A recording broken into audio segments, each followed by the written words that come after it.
तुम विश्व की कामना की पूर्ति कर सकते हो, विश्व की कामना की पूर्ति। बोले आप क्यों नहीं कर लेते? क्योंकि हम विश्वात्मा की कामना किए हुए हैं, हम विश्व की नहीं। हम जिस बात की कामना किए हुए हैं उसके लिए विश्व का विस्मरण करना है। मन मन की रुचि जान नेह विधि अनुसरे। हम प्रियालाल की मन की बात जानकर उनकी सेवा में रत होना चाहते हैं। नहीं, नाम और मंत्र में इतनी ताकत है, आप उसको समझ नहीं पाए। आप विचार करके देखिए, जब कोई पवित्र अनुष्ठान कोई राक्षस करता था तो बहुत पहले से ही वो मदिरा त्याग देता था, मांस खाना त्याग देता था, दूसरे की निंदा करना त्याग देता था, अपवित्रता का त्याग कर देता। परम पवित्र ऋषियों की तरह होकर वो तब अनुष्ठान करता था, यद्यपि वो जगत विनाश के लिए अनुष्ठान होता, पर उसके लिए भी पवित्रता की ऐसी आवश्यकता थी।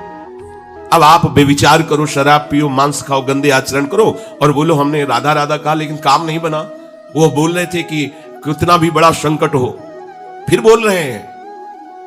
अगर भयानक से भयानक विपत्ति को ऐसे न नष्ट कर दे तो बता देना, कृष्णाय वासुदेवाय हरे परमात्मने प्रणतः क्लेश नाशाय गोविंदाय नमो। इसका जप करो और जब तक तुम्हारा काम पूरा ना हो जाए ब्रह्मचर्य से रहो, झूठ मत बोलना, मदिरा मत पीना, मांस मत खाना, और ना काम हो जाए तो हमें बताना कि भारी से भारी विपत्ति का नाश करके भगवान श्री कृष्ण का आश्रय उसे ऊंचे उठा देगा, इस जगत की धरा से उठा देगा।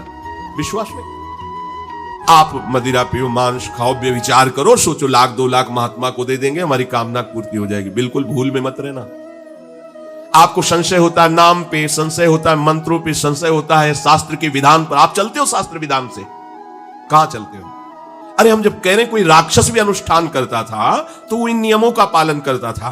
इतना अनुष्ठान में कि मेघनाथ को पैरों से मार रहे हैं बंदर भालू, पर वो ना मंत्र छोड़ रहा है, ना हिल रहा है, ना उनकी तरफ देख रहा है। इतना सहनशील होना चाहिए अनुष्ठान के लिए। किसी कामना की पूर्ति के लिए सांगोपांग अनुष्ठान करो, भला कामना की पूर्ति ना हो जाए? नहीं, आप शास्त्रों में पढ़ के देखो, संतान उत्पत्ति के लिए कैसे व्रत, पयोव्रत का कैसे अनुष्ठान किया।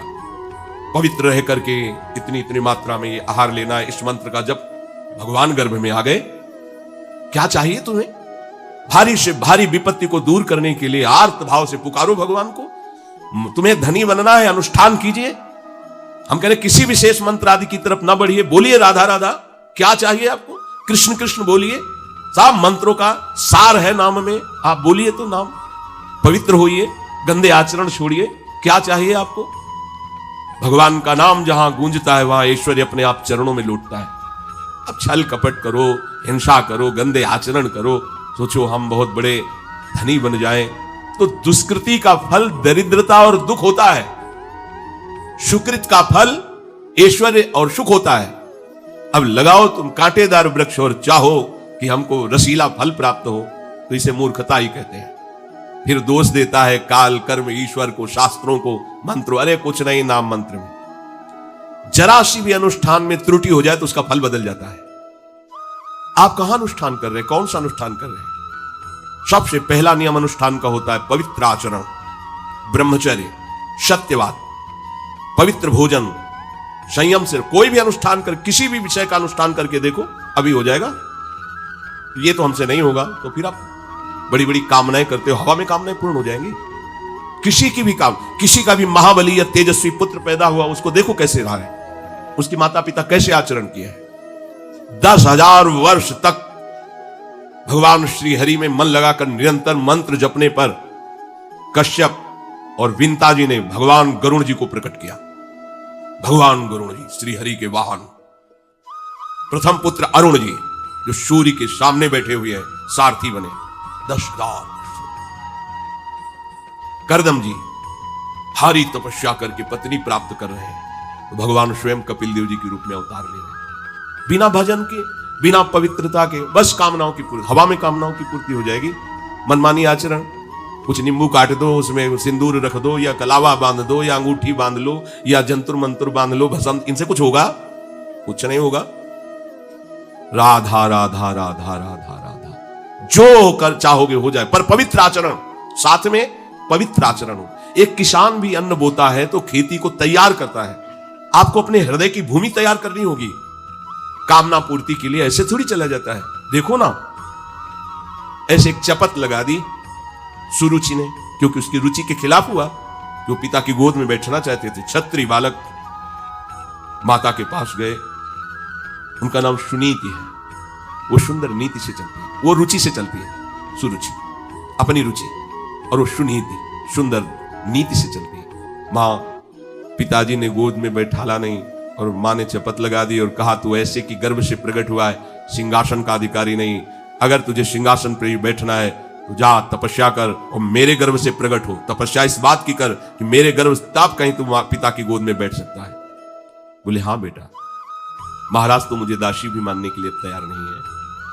बेटा भगवान नारायण का जिसने आश्रय लिया उसकी कोई कामना अधूरी नहीं रही। जाओ तुम भगवान श्री हरि का आश्रय लो, वही तुम्हारी कामना की पूर्ति करेंगे। मेरे में तो कोई सामर्थ्य नहीं, पर मैं आशीर्वाद देती हूं। मेरा आशीर्वाद कवच की तरह तुम्हारी रक्षा करेगा। 5 वर्ष का बालक चला भगवान की प्राप्ति के लिए। वो प्रेम नहीं चाह रहे हैं, वो पद चाह रहे हैं। कैसे जीवन व्यतीत किया देखो। 6 महीने की बात। बोले 6 महीने में, 6 महीने में एक छोटा सा बालक इतना कष्ट सह रहा है। 6 महीने तो बहुत समय हो गया। भगवान तो इससे भी बहुत करुणा में एक आर्त पुकार में उपस्थित हो जाते हैं। एक बार जिन नाम ली हित सो होय अति दीन। अगर कोई कामना नहीं है, केवल प्रभु की मिलन की चाह है और हृदय आर्त भाव से पुकार दे तो दूसरा नाम नहीं लेना पड़ेगा। एक बार जिन नाम ली हित सो होय अति दीन, ताको संग न छाणहि ध्रुव अपनो कर ली। ये महारसिक शेखरों के वचन है, कोई ऐसे मिथ्या वचन थोड़ी। श्वास को भी रोक लेते हैं। भगवान का जो मंत्र श्री देवर्षि नारद जी ने दिया उसी का ध्यान करो। ऐसा पद मिला कि सप्त ऋषि परिक्रमा करते हैं। ना उनके पिता को मिला, ना उनके पितामह को मिला। इसके आगे तो है ही नहीं। वो तानपाद, महाराज मन, ब्रह्मा, बस ऐसा पद मिला कि किसी को पद नहीं मिला। पर आप देखो कामना की पूर्ति के लिए कैसे निष्ठावान होकर के, प्राणों को समर्पित करके भगवान के बीड़ी सिगरेट पियो, प्याज लहसुन मांस मछली दुनिया की दलित दुराएं करो, हाँ हमारी कामनाओं की पूर्ति हो जाए। बेकार बकवास करते हैं लोग आकर। परमार्थ को एक हंसी बना दिया, एक मजाक बना दिया है। संतों को एक नाटक बना दिया है। संत मार्गों को एक उपहास का स्वरूप बना दिया है। हमारी ये कामना की पूर्ति कर दो। उनका जीवन कामना की पूर्ति के लिए तुम्हारे, अरे तुम्हें निष्काम करके भगवत साक्षात्कार कराने के लिए कि छोटी मोटी जिनमें तुम फंस कर तुम्हारी दुर्गति हो रही उसी में और वो बढ़ावा देने के लिए। पर संसार तो अपनी बात मानता है, उस ना शास्त्र की बात मानता है ना संतों की। भगवान कह रहे हैं वो सुकृति है जो मेरे से धन चाहते हैं, दुष्कृति तो आ ही नहीं सकता। तो आप सुकृति के आचरण करो। बड़ा विचित्र भाव है संसार का। चाहता है सुख, आचरण करता है दुख पाने वाले। दुष्कृति करो, पाप करो, सुख चाहो, कैसे हो सकता है भाई? कैसे हो सकता है ऐसा? तुम सोचो हम अपने बल से कर लेंगे, तुम्हारा बल काम नहीं करेगा। जब थोड़े दिन की स्वतंत्रता दी जाती है, जाओ आप 50 वर्ष 60 वर्ष 80 वर्ष आपको समय मिला है, आप चाहे घोर पापाचरण कर लो और चाहे बहुत बढ़िया तपस्या भजन पुण्य कर लो, छूट है, आपको विघ्न नहीं पहुंचाया जाएगा। हाँ कोई महत अपराध कर दोगे तो फिर तो बख्शा नहीं जाएगा। साधो ज्ञान तुरंत भवानी कर कल्याण अखिल के हानि। अगर कोई महत अपराध बन गया तब तो, नहीं तो छूट है तुम्हारी, कमा लो जो कमाना चाहते हो, पापाचरण या पुण्य जो कमाना चाहते हो। तो आपको लगता है कि आदमी बड़ा सुखी दिखाई दे रहा है, बेईमानी करता है, पापाचरण करता है, छूट दी गई है भगवान की तरफ से। ये कर्म भूमि है, तुम कर्म कर सकते हो, अच्छे या बुरे दोनों की छूट है। तुम भगवान का भजन करके नारायण बन सकते हो, नारायण स्वरूप में स्थित हो सकते हो। तुम गंदे आचरण करके भूत प्रेत बन सकते हो, सुअर कुत्ता बन सकते हो, और भी नीची योनियों में जा सकते हो। तुम स्वतंत्र हो इस समय, जो चाहो कर सकते हो। ये हर योनि को छूट नहीं, केवल मनुष्य योनि को छूट है। और तो सब अपने विवश होकर कर्मों को भोगना ही पड़ेगा, चाहे वो देवता क्यों ना हो।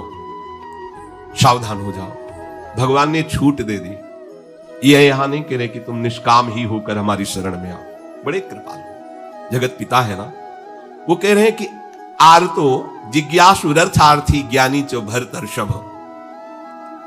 मान लो बहुत दुष्कृति है, बहुत गंदे आचरण वाला है, और उसको किसी भी संयोग से भगवान में रुचि हो जाए, तो अब उसे दुष्कृति नहीं कहा जाएगा।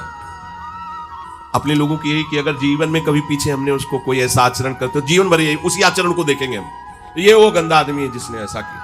भाई एक तरंग आई थी, उस तरंग में उसके द्वारा वो गलती हो गई, इसके बाद वो भगवान की शरण में वो सुधार, वो महात्मा बन जाएगा। पर हमारी दृष्टि उसके नाम जपने पर, उसके भगवत मार्ग में चलने पर नहीं, क्योंकि हम लोग उसी का आदर करते हैं। और वो हाँ झूठ बोला था, वो झूठ बोलने वाला है, वो बेईमानी की थी, वो हाँ गंदी दृष्टि से उसने देखा था, वो ऐसे ही दृष्टि उसकी रहेगी।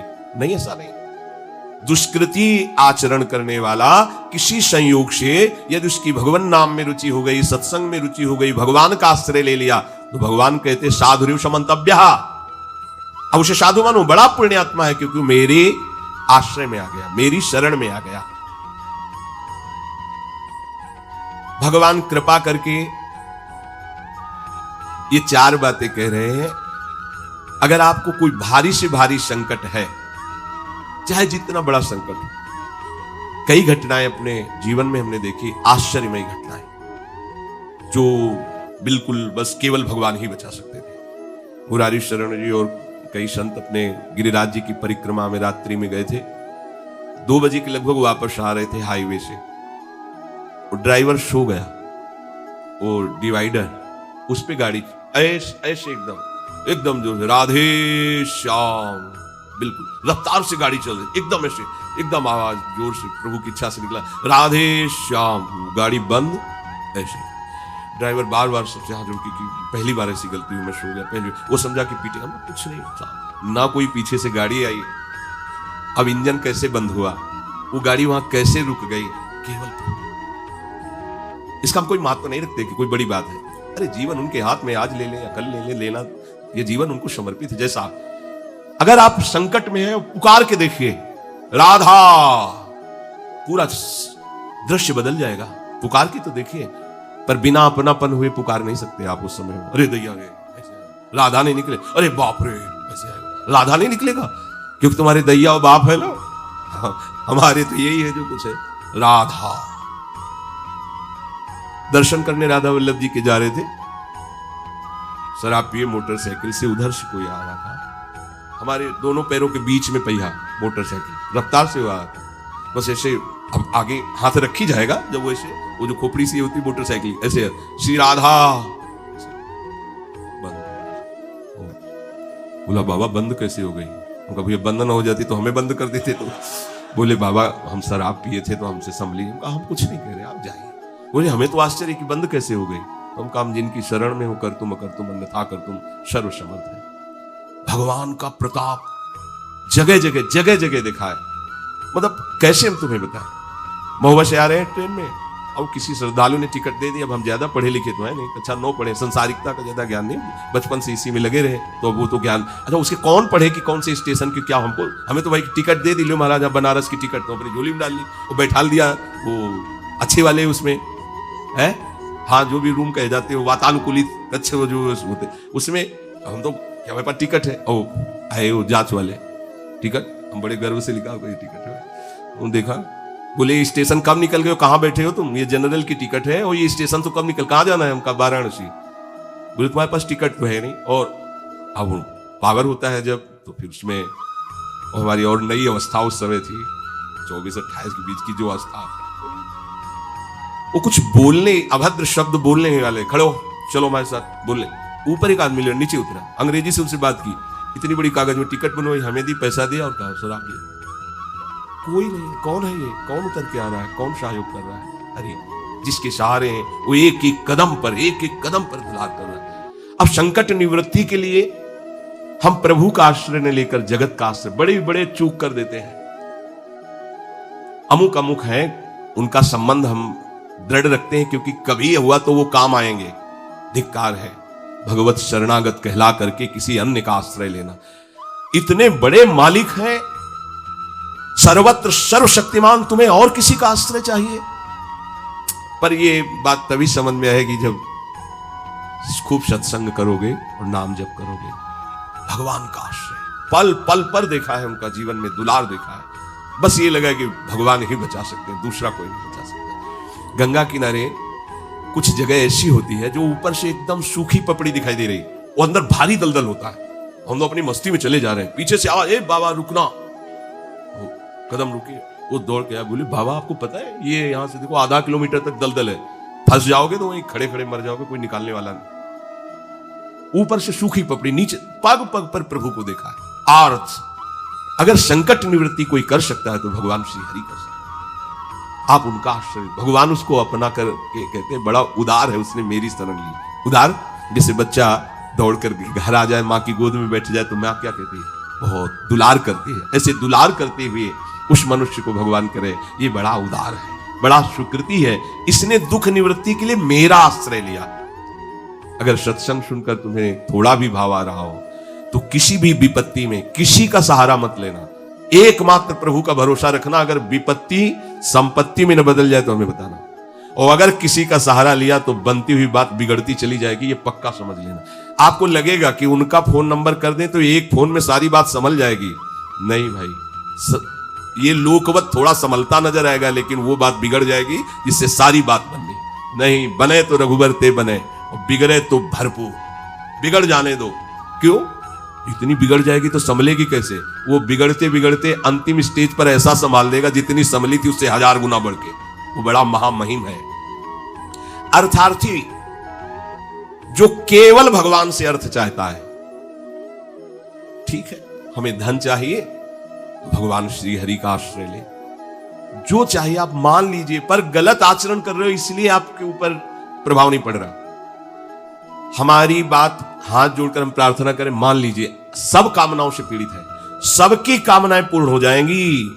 जो इच्छा करी हो मन माही, प्रभु प्रसाद कछु दुर्लभ नाई। पर मांस खाना छोड़ो, शराब पीना छोड़ो, पराई बहन बेटियों के साथ गंदी दृष्टि करना बंद करो, ये गंदे आचरण बंद करो, राधा राधा बोलो, ना पूर्ण हो जाए तुम्हें बताना। मनमानी आचरण करते हो, गंदे पाप आचरण करते हो, फिर कहते हो कि हमें कुछ दिन राधा नाम जपते हुए अभी लाभ नहीं मिला। लाभ कैसे मिले?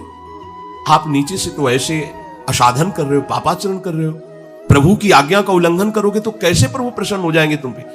हमें किसी से अपना काम बनाना होता है ना, तो उसकी रुचि के अनुसार चलना होता है। एक साधारण व्यवहार की बात करें, हमें आपसे काम बनाना है तो हमें आपकी रुचि की देखनी पड़ेगी और आपकी रुचि के अनुसार चलना पड़ेगा। आपकी भावना में हमारी कदर बने तब हमारी बात बनेगी। तो हमारे प्रभु तो पहले ही कहते हैं तुमसे कि ममई वांसो, तू मेरा है। पर प्रभु की आज्ञा है, शास्त्र के अनुसार चलो, जो मैं बोल रहा हूं वैसे ही चलो। ऐसा चलोगे तो तुम्हें धन मांगना ही नहीं पड़ेगा। आपको मजाक लगता है ये सब कथाएं सुनकर? अगर विश्वास हो तो तुम्हें मजाक न लगे, ऐसा तुम्हारे जीवन में भी हो जाए। नरसिंह मेहता जी के पास उनकी बेटी के यहां भात भरने के लिए जब चर्चा चली तो अभी लगा कि अगर यहां निमंत्रण नहीं भेजेंगे तो बहू को दुख होगा, और निमंत्रण भेजते हैं तो बेइज्जती की बात होगी, क्योंकि सब बाबा जी आएंगे फटे पुराने कपड़े, मंजीरा और करताल लिए, और हरि नाम कृष्ण नाम गोविंद नाम कीर्तन करने। अब यहाँ वीआईपी लोगों के बीच में हो और लोग पूछेंगे कौन है, तो कहेंगे समधी, बेइज्जती महसूस होगी। धनाभिमानियों को ये रहता है कि ये तो भिखारी हैं, बाबा जी हैं, इनके सामने क्या बेइज्जती नहीं। तो बोले इतना लिख दो कि वो आएंगे ही नहीं, इतना पर्चा में भात का सामग्री लिख दो कि वो आएंगे ही नहीं। ये बात जब कि निमंत्रण भी हो जाएगा और नहीं आए, बेटी भी जो बहू है वो भी नाराज नहीं होगी, भाई निमंत्रण तो गया है, पूरा लिख दिया। नरसिंह मेहता जी के पास पत्र गया, उन्होंने देखा, जाके ठाकुर जी के चलो महाराज, क्योंकि भगवान के सिवा कोई आश्रय है नहीं। तैयारी की गाड़ी में, तो अब वहां 10-5 तो संत महात्मा कीर्तन, पूरी मंडली भगवत कीर्तन कर, गाड़ी में बैठ के। अब नरसिंह जी के सिवा उनका कोई था नहीं, और नरसिंह जी के हरि आश्रय। अब जहां नरसिंह जी वहीं, मान लो अपने लोग चलेंगे तो पूरे चलेंगे, जहां चलेंगे। अब कीर्तन करते हुए ऐसा भात भरा था ठाकुर जी ने कि भूतो न भविष्यति, स्वर्ण की वर्षा हुई थी, लिखा है स्वर्ण की वर्षा हुई थी। द्वारिकाधीश की गाड़ियां लगी हुई थी, बैलगाड़ियों में सब लदे स्वर्ण आभूषण से, गांव का गांव पूरा कंचन का हो गया था। ऐसा वैभव भगवान ने प्रकाशित किया। आपको क्या भगवान पर विश्वास नहीं है? क्या आप प्रभु के नहीं हैं? क्या आपको प्रभु ऐसा प्यार नहीं करते? पर आप प्रभु के ऐसे आश्रित नहीं होते, इसीलिए आपको अनुभव में नहीं होता।